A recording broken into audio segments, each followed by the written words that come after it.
Sometimes I wonder if God really wants us to find him. Mm, Well, why is he so hard to find? I mean, yeah. if on one hand we say, well, God is omnipresent, God is everywhere, why is it so difficult to find him? And why does it take people, trying to say, well, here's how you can find God or here's a way?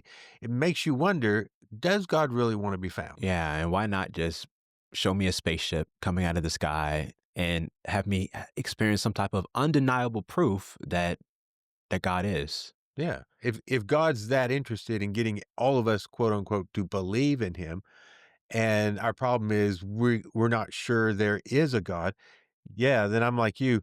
Yeah. Well, he could solve that problem. Yeah. Just show up in a way that everyone has to say, okay, there's a God. Uh-huh. But he's not doing that. Um, So why not? why not? Yeah, that's the question. Is there a purpose behind why we have to search for God? Mm, Is there some reason that God is not just apparent and obvious, at least in some ways, hmm and so that we have to say, okay, I've got to search. I think that's something that really is common to all world religions. Yeah. There's some They type of path, there's some type of seeking that is required to some degree. Yeah, it seems to be common that there's a journey to be taken. Yeah. Maybe kind of in Israel's history, the journey language, the journey of Israel from Egypt to the promised Yeah. land. I mean, that metaphor not only was, there's some historical reality to that journey, but it became a metaphor. hmm They're journeying always to the promised land Yeah. where they will find God. Yeah. You know, it's um, it's even in something like Homer's Odyssey, hmm where it's a story about goes off to the Trojan War, but then you've got this whole story about the journey back home and all these encounters. And he's not, Homer's not just writing, well, let me write a fantasy novel. hmm It's symbolic as he encounters different things on the way, the Cyclops, the temptation of the sirens. Yeah. He's saying something about life. We're all journeying home. Yeah. We've gone off and we've got to take this journey back home. Yeah. So it seems like there's this constant recognition that it it's a journey. Yeah, and I think about a reluctant journey someone might take, and I think about the prophet Jonah, who God is trying to invite him into expanding his viewpoint about who's included and who God calls his own, and he's Yeah. kind of fighting against that journey. Yeah. He doesn't want to take He the doesn't want to journey. take the journey. Another example, I think, is Jesus's parable of the prodigal son. hmm It's leaving home. And it's like Homer's Odyssey, leaving home, going to a faraway place, but then the journey back home, which is again kind of taken out of reluctance. Yeah, Even in the parable, he decides, well, maybe home would be better. yeah, He's not even convinced of that. So there again, journey metaphor.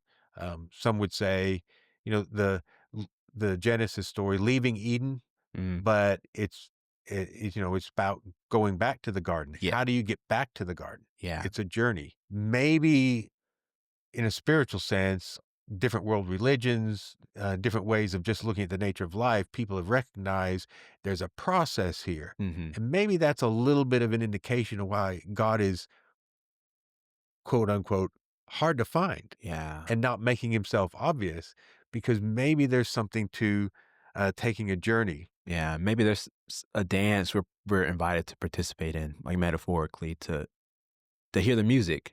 Yeah. Now, I'm using a lot of metaphors here, but Yeah. And you had mentioned some movie metaphors. What were you saying? yeah, Iron Man is a good example. I watched that recently. And I'm thinking about the one that came out in 2009. Iron Man, Tony Stark was a jerk in the beginning of the film. He was a jerk, but like, yeah, some things happen, and his world gets bigger. I mean, his view of himself, his view of humanity, expands as he goes along this journey, going through some hard things and some difficult things, and having some things having to die, like what he thought before having to die, for him to, I think, be more in touch with reality. And I think in a lot of ways that's something that we experience. We have something that we have that I think has to die. There's no story if there's not some sort of journey, Exactly. some Yeah. adventure, some from point A to point B, Yeah. whether it's from, a problem arises, how is the problem resolved, or Mhm. something like that. Yeah. Some That's type of just conflict. right, Yeah. yeah, conflict Yeah. and its resolution. So it's it's very much part of our human condition, and we recognize it in our movie making, in our storytelling, Yeah. that the nature of life is to take this journey. I think about other either psychological or spiritual um, sources. One that impacted me long ago was Scott Peck, who wrote "The Road Less Traveled." Mhm. He actually wrote that when he was a Buddhist, but later he was writing from a more Christian perspective. In a later book, further along the road less traveled, he Mhm. has a section on the stages of spiritual growth, Yeah. and it's a simple outline, but it's one I like just because it's simple, it's easy to grasp, but he's laying out there's a journey here and there are stages and each has its own character. Uh-huh. And one of his points is, and you can't skip, you can't jump over. Yeah. You have to go through the process. Yeah.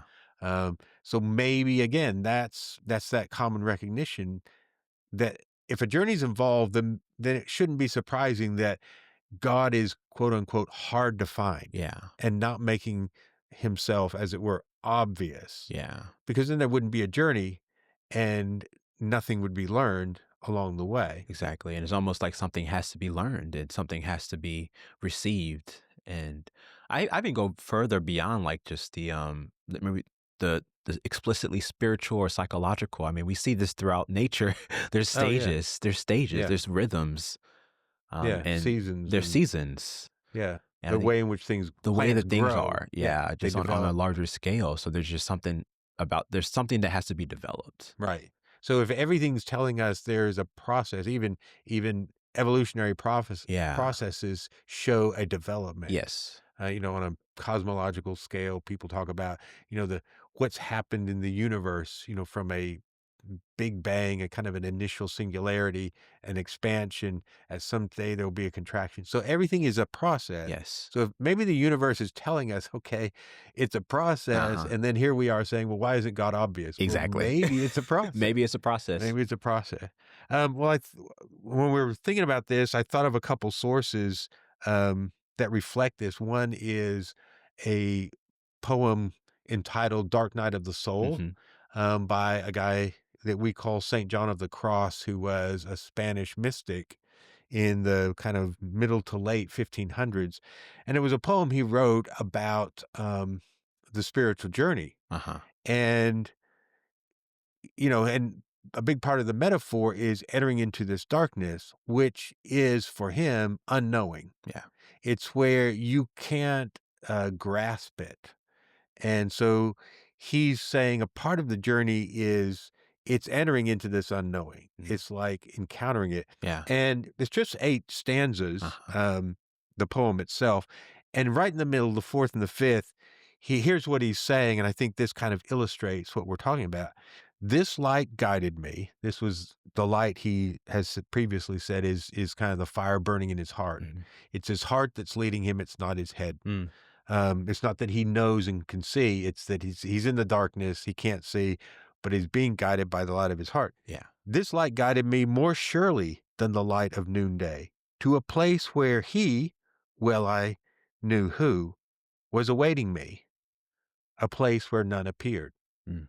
So he's making this journey to God, the one he knows is awaiting him, and he gets there and no one appears. Mm. And you might think, okay, so is he saying, God doesn't yeah, exist. God doesn't exist. It was a failed journey. Yeah. But then he goes on the very next stanza. O night that guided me, O night more lovely than the dawn, O night that joined beloved with lover, lover transformed in the beloved. Mm. So here's the paradox and the irony is he says he got there and none appeared, and yet he goes on to say the one who loved him, the lover was there, Mm. and he's the beloved, and they are joined. And so what is he getting at? I think what he's getting at is who he was expecting wasn't there, Yeah. but was his lover was the lover of his soul there? Mhm. Yes. So the God that he was expecting was not there. Was not there.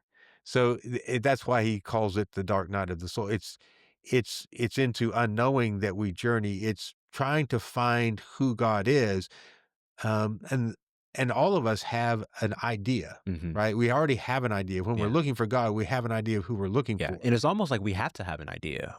We gotta have some type of concept to begin with. Yeah, I mean, yeah, we have a sense of what we're looking for, who we're looking Yeah. for, and at least Saint John of the Cross alleges his contention is that's not who you're going to find. Yes. Yeah. You're going to go there, but you're not going to encounter the God you're thinking of. Mhm. And so maybe one of the reasons it's hard to quote unquote find God is I'm looking for a particular version, Mm. the one in my imagination, the Yeah. one I think about. Like you said, I have to have some Yeah. idea. The God that fits my concepts, my ideas, my constructs. Yeah. Yeah, my expectations. Yeah. And yet maybe what we're being told is on this journey, um, it's not the God I'm already thinking about that I will encounter. It's a God I have not yet Mm. recognized Yeah. is the one that I'm ultimately going to find. It's beyond, what I was already thinking about. And if that's the case, well, um, yeah, it makes sense why God is hard to find because I'm looking for a particular version, Yeah. and that God, perhaps that God doesn't exist, the Yeah. one of my imagination. It's almost like these ideas and that we have in our heads and that are helpful ideas, they start the conversation. Hmm. And we can't expect the beginning of the conversation to be the end of the Yeah, conversation. I like that way of putting it. Yeah, yeah, they're necessary to get us started, Yeah. um, but our understanding has to be open to evolving, Yeah. to changing, Mhm. to being transformed. Um, and so, yeah, so God's hard to find, but it's not because He doesn't want us to find Him. It's Mhm. because um, we need to find the reality of the divine as God is, not as we want Him to be or think that He Mm. is. I mean, a long time ago, um, when I always had those questions: Does God exist? And trying to wrestle with those, and